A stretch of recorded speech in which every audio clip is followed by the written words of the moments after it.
Assalamualaikum warahmatullahi wabarakatuh, Pak Kiai. Waalaikumsalam. Bagaimana subuh ini?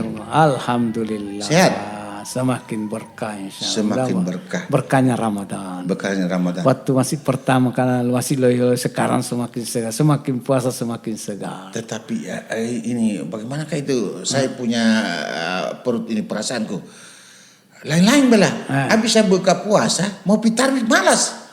Dia bilang mamanya, kenapa kau tidak pitarwih? Kenyang kak. Saya kenyang sekali minta dibuka puasa. Bagaimana? Ikolak 2 piring pak. Sudah 2 gelas. Makanya, jadi dia bilang mamanya, itu mi, jangan terlalu banyak. Saya bilang, 1 hari tidak makan pak.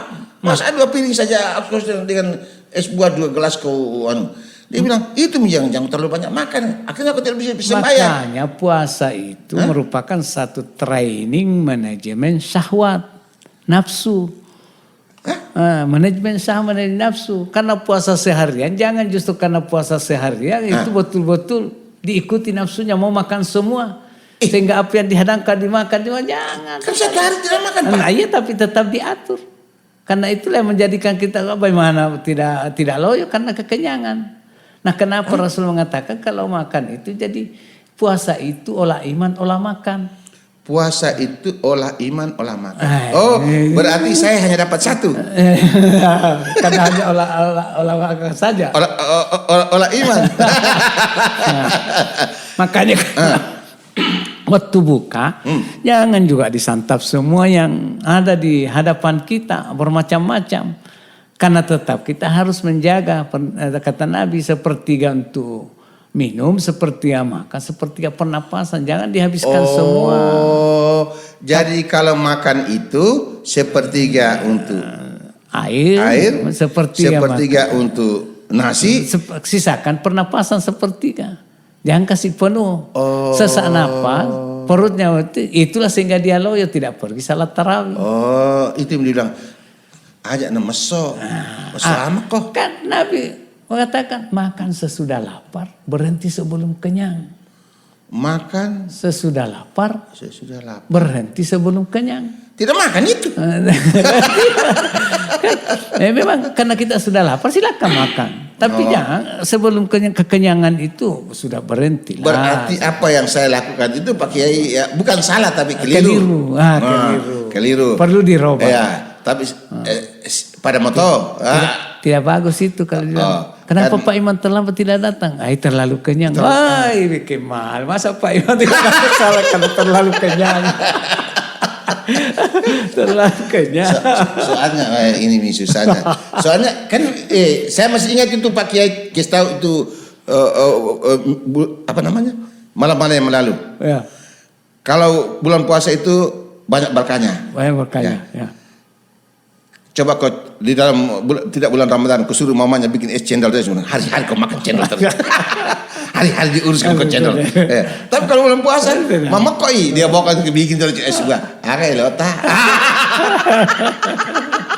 Itulah namanya bulan Ramadan. Semua keinginan itu tidak semua harus dilakukan. Banyak keinginan makanya ditanya jangan, belum waktunya.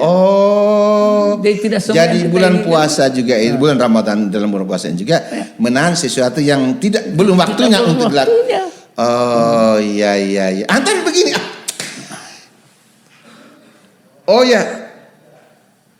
Pak, nanti ini sama tanyakan sama Kiai ini. Oke, siap.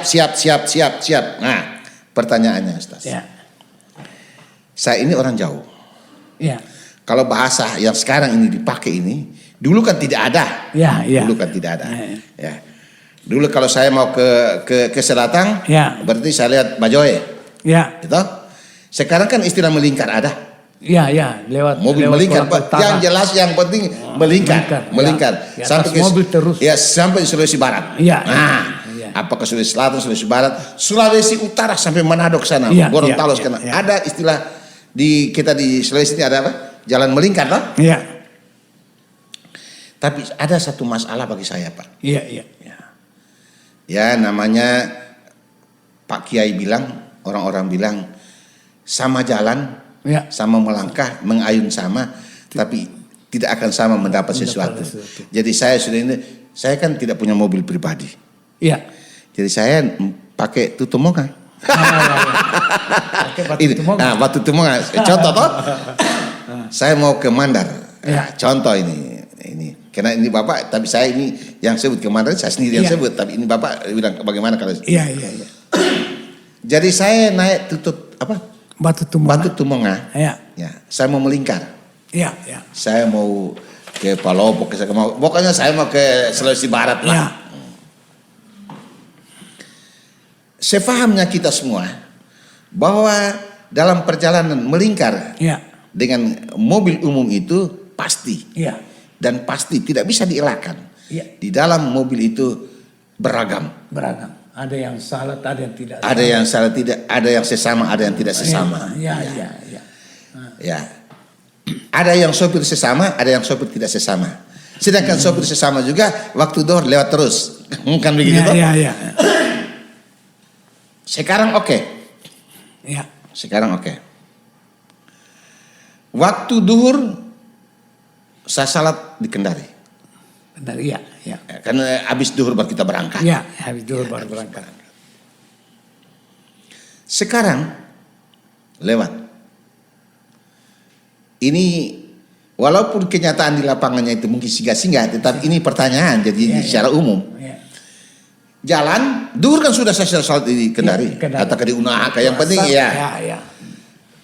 Dalam perjalanan muntah, capek, ketiduran. Sudah 6:30, lewat maghrib. Sudah maghrib lewat.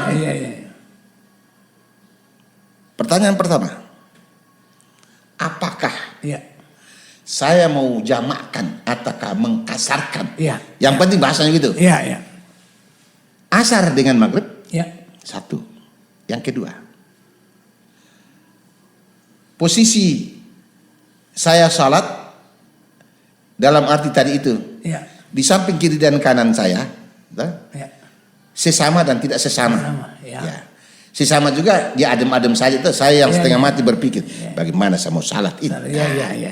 Tetapi ingat satu pertanyaan tadi.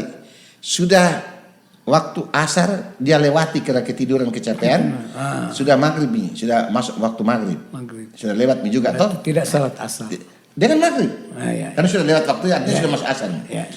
Pertanyaan pertamanya, apakah bagaimana posisi saya antara asar dengan maghrib, saya bisa jamak ataukah saya bisa kasar? Itu satu dulu. Saya lanjut sepertinya jadi Bapak jawab. Yang kedua, posisinya saya untuk melakukan wudhu, tanda kurung, tayamum. Dua. Yang ketiga, sangat riskan dan sangat saya ditertawai. Dan saya akan malu sendiri. Walaupun saya itu mempertahankan diri saya sebagai orang yang harus salat di jalan. Ini bahasanya mobilnya ini tidak toleransi. Itu tidak mungkin saya Allahu Akbar. Tidak. Apakah di dalam saya melaksanakan ibadah salat ini semuanya dari A sampai Z? Semua saya lakukan dengan syarat dan semuanya berada dalam posisi hati. Tafadhal. Apa itu, bagaimana itu pendapat? Ini walaupun pertanyaannya cuma 2. 3. Tapi itu jawab 3. Tapi jawabannya itu banyak versinya. Bagaimana versinya? Yang satu mau bisa pakai batu tumongan ini. Makanya coba. Yang pertama, bagaimana caranya kita salat di atas mobil itu? Apakah sah atau tidak? Ini dia kan. Sekarang kita lihat. Ini pandangan-pandangan ulama lagi. Dan cara yang mereka lakukan dan cara yang mereka benarkan sesuai dengan pendapatnya. Sesuai dengan pendapatnya yang mereka lakukan. Jadi berarti bahasanya bahwa seperti malam-malam kemarin Pak Kiai sampaikan pendapat ulama atau perlakuan berbeda itu tinggal kita milih dan milah. Mana yang cocok kita lakukan. Bagaimana itu? Sekarang Mazhab Syafi'i menyebutkan bahwa syarat atau kondisi yang membolehkan salat madu di atas kendaraan diantaranya adalah kendaraan dalam keadaan posisi berhenti. Berarti singgah. Atau juga berjalan Tetapi sopirnya harus mahir. Kenapa butuh mahir? Supaya jalan tidak orang kiri kanan sehingga orang yang salat itu tidak bisa memperbaiki rukun salatnya. Nah, itu kalau menurut Imam Syafi'i. Jadi supaya tetap sempurna rukunnya maka boleh berhenti atau boleh sementara berjalan tapi harus dengan dikendalikan oleh supir mahir. Nah, kemudian kalau Mas Maliki, pada dasarnya Mas Maliki tidak membolehkan atau salat di atas kendaraan. Hanya dengan nada sebuah kekuatan. Tapi itu jadi mengatakan kalau memang harus dilakukan salat fardu di atas kendaraan, maka tidak boleh kecuali dengan ada juga persyaratannya. Nah, pertama, mungkin kita dalam keadaan suasana berperang. Kita memburu musuh atau memburu pencuri. Ataukah kita dikejar? Kita dikejar musuh, maka boleh kita salat saja di atas kendaraan. Nah, itu kalau menurut Imam siapa itu? Imam Malik. Nah, kalau menurut Imam Hanafi bahwa sebenarnya salat fardu tidak boleh dilakukan di atas kendaraan tanpa alasan yang diperkenankan. Nah, alasan itu mencakup ya kendaraan berhenti dengan ditopang sehingga tidak bergerak sama sekali. Nah, itu berarti kan ada pandangan-pandangan. Nah, kalau yang kita biasa lakukan, nah itu dengan perbedaan itu bahwa ternyata memang terkadang kita salat di atas karena seperti naik pesawat apa dan seterusnya. Iya. Nah, kemudian bagaimana cara wudunya? Maka itu dikatakan tayamum. Nah, itu sebagai pernah. Ada yang mengatakan kalau datang waktu salat di atas kendaraan harus kita salat. Tetapi ada yang menghukumkan bahwa itu namanya salat lil hurmatil waktu, hanya menghargai menghormati waktu. Sehingga nanti pada saat kita tiba di tempat itu baru kita melaksanakan salat. Nah, jadi itulah pendapat-pendapat. Nah, kemudian bagaimana tadi? Saya mau berangkat ke Polmas sesudah duhur, sudah salat duhur. Tapi karena kenakan itu tidur di jalan, nanti di Palopo dia masuk dia sudah Isya sudah maghrib tidak salat Isya. Kalau ya seperti itu makanya kan itulah sebabnya ada keringanan dalam pelaksanakan musafir. Boleh dilakukan sebelum berangkat, boleh sesudah tiba di tempat tujuan. Apa maksudnya? Sebelum berangkat ini kan sudah masuk waktu duhur. Kita perkirakan nanti di jalan tidak ada kesempatan untuk salat asar. Maka itulah langsung dijamak duhur dengan asar. Berarti kita salat jamak di waktu salat asar juga di satu duhur. Itulah yang kadang disebutkan dengan salat jamak takdim. Salat duhur dan asar tapi direlakan di waktu duhur. Boleh 4 rakaat. Tapi karena mau memuji sudah itu boleh 2 rakaat. Itu juga namanya jamak kasar. Jadi ada salat jamak. Ada salat jamak kasar. Tetapi yang di jamak itu, yang di kasar itu hanya yang hukumnya 4. Hanya yang hukumannya 4 rakaat. Jadi yang bisa dikasar itu 4 rakaat itu duhur, asar dan isya. Nah, itu yang boleh dikasar. Tetapi yang maghrib dengan isya itu boleh dijamak. Nah, dan bagaimana caranya? Jadi Pak Imam tadi untuk kemudian sesudah salat duhur langsung salat asar supaya tidak usah asar di jalanan. Itu kan sudah kompetensi namanya salat jamaah. Jadi begini Pak Kiai. Artinya dalam apakah namanya ini cerita arah pertanyaannya tadi itu dia kan duhur sudah salat. Dia tidak salat jamak. Artinya jamak atau dia kasar. Ya, sekarang asar itu yang terlewati. Itu bagaimana posisinya? Nah, sekarang itu tidak mungkin dijamak dengan maghrib. Tapi kalau sudah terlewati itu yang dikatakan bahwa ada yang salat qada. Karena dia tidak ingat. Karena dia tertidur. Kan dikatakan ada berapa hal sehingga kita tidak berdosa tatkala tidak melaksanakan kewajiban. Termasuklah tadi salat asalnya tidak laksanakan. Kenapa tidak? Karena dia tertidur. Orang tertidur itu tidak kena hukum.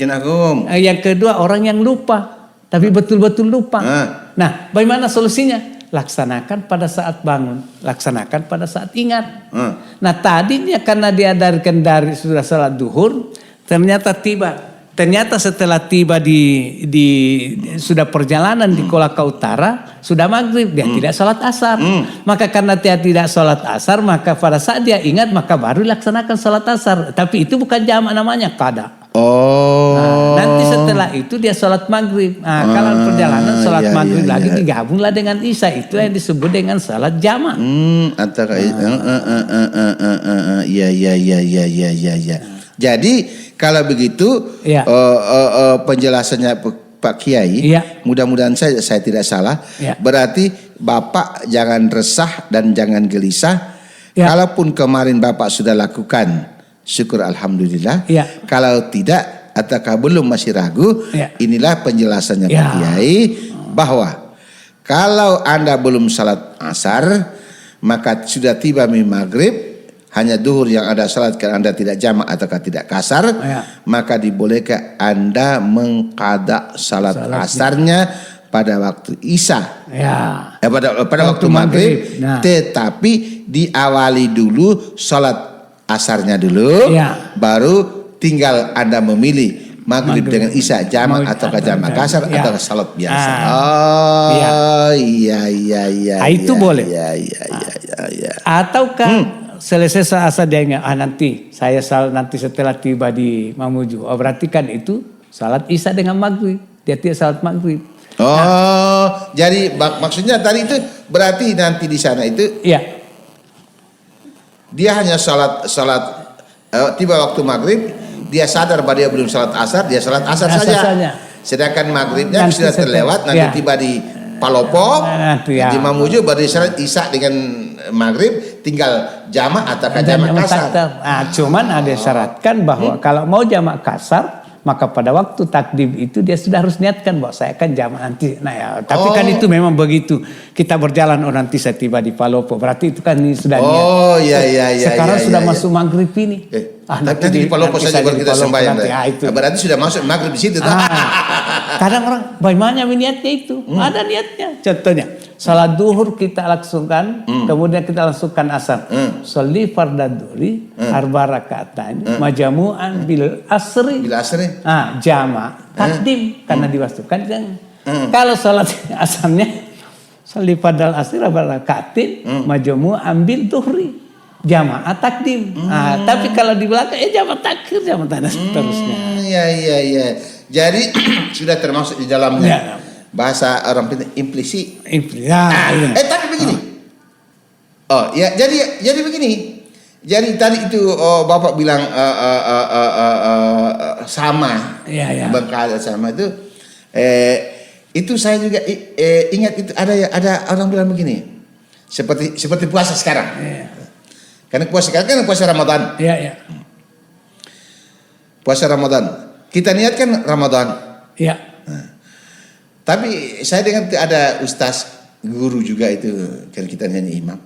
Katanya, Anda bisa mendapat pahala. Nilai pahala dari ibadah yang lainnya pada waktu bersamaan. Sekarang kan Ramadan. Kita kan biasa Senin Kamis.